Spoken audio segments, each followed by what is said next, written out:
What happens if everyone falls asleep at the same time? Imagine for a moment a world where, in a single unexpected instant, every human being slumps into slumber. It's not a gentle doze or a polite yawn, but a universal, simultaneous descent into unconsciousness, an occurrence that would reshape existence as we know it. As eyes close in offices and hearts thud gently across continents, the globe transforms. Roads go silent, laughter echoes one last time, and the ceaseless bustle of humanity halts. But what truly unfolds in that surreal stretch of time? What events, great or small, unfurl across those suspended hours or days? To explore this scenario is to peer into the very heart of interconnected society, of nature's response, and of the indelible role humans play. As the final conversation ends mid-sentence and hands slip from steering wheels, humanity pauses on a precipice. In homes, workplaces, city subways, high-speed trains, and alongside aircraft controls, people collapse where they are, heads resting on desks, slumped on couches, sprawled on sidewalks. The silence comes quickly, a hush more profound than any experienced before. The world, for the first time, is collectively adrift in dreams. At first, the most immediate impact is danger. Around the globe, cars careen off roads or grind to a halt mid-highway. Planes, stripped of guidance, drift off course. Trains continue unimpeded until automated systems fail, finally screeching to rest. Kitchens become chaos as unattended stoves burn hot, and hospitals, normally vibrant with the hum of staff, fall into uneasy stillness. Heart monitors beep gently in emptied wards, and infants, startled in their cribs, find no arms to soothe them. Pet dogs and cats, perplexed by the sudden collapse of their caretakers, circle nervously, pawing at motionless bodies. In society's absence, systems designed to depend on human oversight falter. Generators hum until their fuel is spent. Traffic lights blink uncertainly.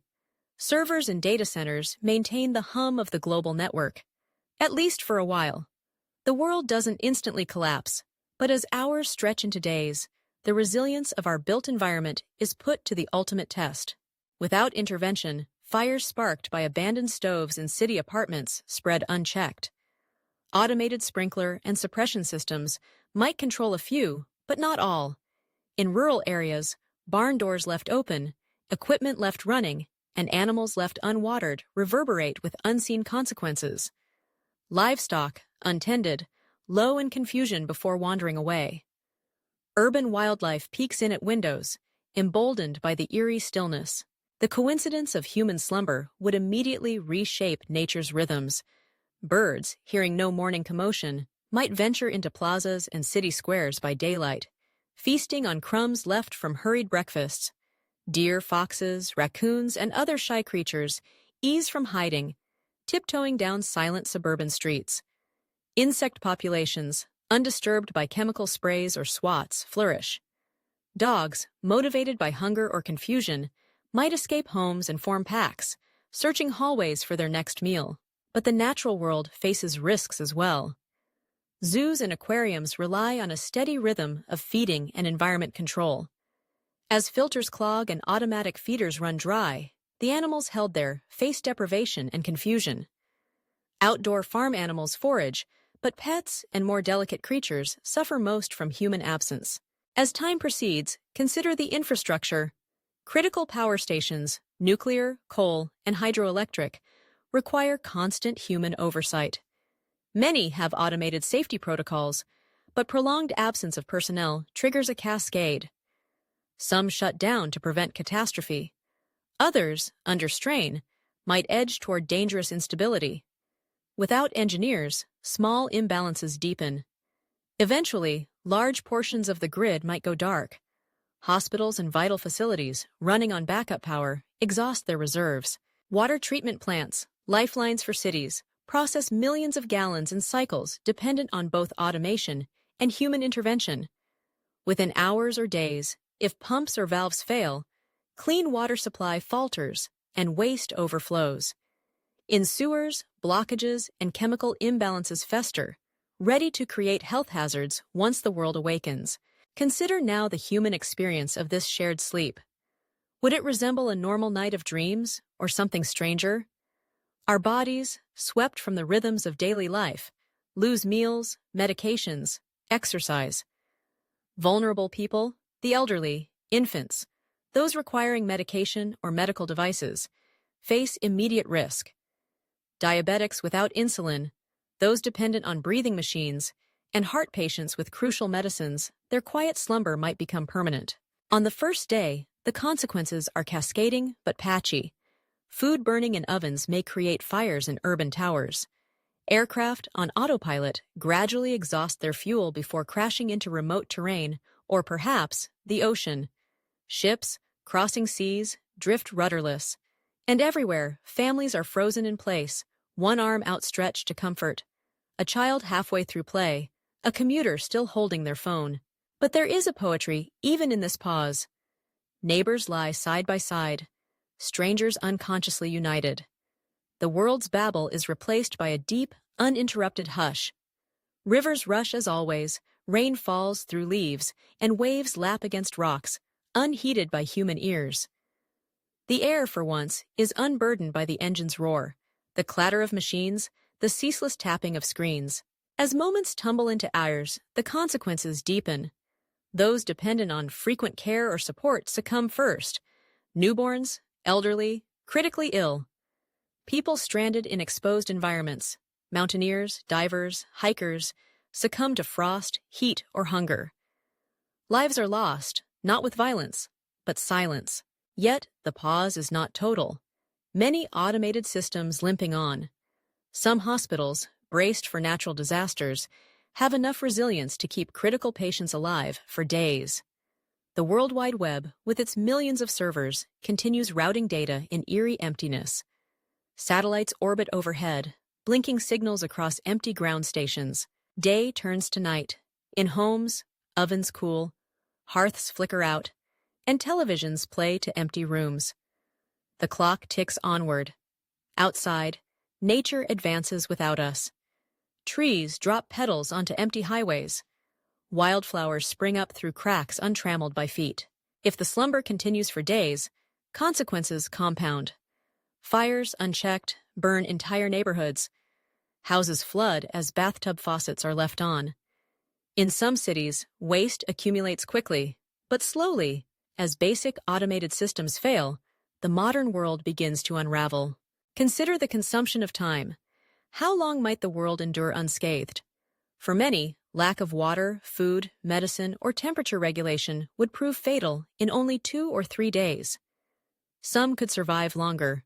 In temperate climates, those in good health might slumber through with only mild dehydration. But in deserts or freezing environments, the story differs. When the spell lifts, if it ever does, the reawakening would be a staggered, heartbreaking spectacle. Some, nestled safely at home, would open their eyes groggy and confused, blinking in the dim light. Others, in perilous situations, would find wreckage or fire surrounding them. Emergency services, now composed of mostly survivors, would triage catastrophe on a global scale. In the first moments after reawakening, the human story is one of shock and confusion. Phones buzz with desperate calls. Families search for missing members. Survivors stumble through ruined streets, seeking water, power, and one another. The urgency would be immense. Rescuers would need to act swiftly to save those still trapped in burning buildings or submerged cars. Governments, too, would stir, their leaders scrambling to comprehend not only the shared memory of universal sleep, but the sudden disappearance of so many. Societies accustomed to resilience might marshal resources, deploying the military or the Red Cross. Others would look to neighbors, forming ad hoc communities, sharing food and resources to recover. But repercussions endure. Industry grinds to a halt, financial markets falter, insurance claims mount impossibly, and infrastructure would need immense repair. Those lost, victims of sleep at the wrong moment, would weigh heavily. Communities would mourn. In time, though, people might marvel, what caused such universal slumber? Scientists would race to understand whether it was a biological phenomenon, an anomaly of the human brain pushed to a collective breaking point, or something supernatural or even engineered? That mystery would occupy decades of inquiry. Beyond the practical costs, the event would leave a deep psychological scar. The knowledge of society's fragility, mechanisms dependent on constant human vigilance, would provoke soul-searching. Governments and organizations might invest in more robust automation, more secure power grids, and inquiring into the nature of consciousness itself. New rituals might arise, annual moments of silence, memorials to those lost. Yet there might be, too, a sliver of transformation. The unity of shared sleep, an experience both terrifying and awe-inspiring, could draw communities closer. Nations might reevaluate old divisions in the light of a calamity that spared no one. Religious and philosophical thought would blossom, stories told and retold about the Great Sleep. Nature's memory, too, would linger. Perhaps in those days without humans, pollution readings plummeted. Waterways sparkled anew. Cities, briefly left to seeds and wind, would remind humanity of their own impermanence, a lesson in humility about life on Earth. As for the animals, some would thrive, others would struggle. Pets, dependent on humans, would wait anxiously, with many lost. Wild creatures might reclaim old haunts. In some regions, larger predators would wander hungrily onto highways once teeming with cars. And when their humans woke, pets would gather, tails wagging in confusion and joy, marking the end of an interlude both beautiful and sad. The event would echo in culture and memory. Artists would paint the silence, musicians would write of those quiet days, and writers would pen novels exploring the dreams shared during that immense night. Did anyone share visions? Did humanity's unconscious minds meet on some shadowy plane, or did they remain alone, minds wandering among their private landscapes? Ultimately, the Great Sleep, should it ever occur, would reveal humanity not only as builders and makers, but as fragile, interwoven stewards of a complex world. It would remind all of the clockwork delicacy of civilization, machines, yes, but powered by people, mothers and fathers, doctors and cooks, teachers and pilots, each link vital. In the aftermath, the world would change. There would be loss, but also a newfound awareness of the subtle orchestration that keeps society whole. Perhaps, in time, it would prompt a gentler stewardship of our world, a sense that the Earth turns not only by design, but by myriad small choices made each day. And so, if everyone fell asleep at the same time, humanity would awaken to both heartbreak and hope. A world forever altered, a silence never forgotten, and a deepened understanding of our place both in nature and in each other's lives. Thanks for sticking with us until the end of the video. What do you think would really happen if this became reality? How would the world change? Share your thoughts or your own what-if theories in the comments below. Who knows? Your idea might inspire our next video. If you found this interesting, don't forget to like, share, and subscribe to keep exploring the wildest possibilities with us. See you in the next unexpected what-if adventure.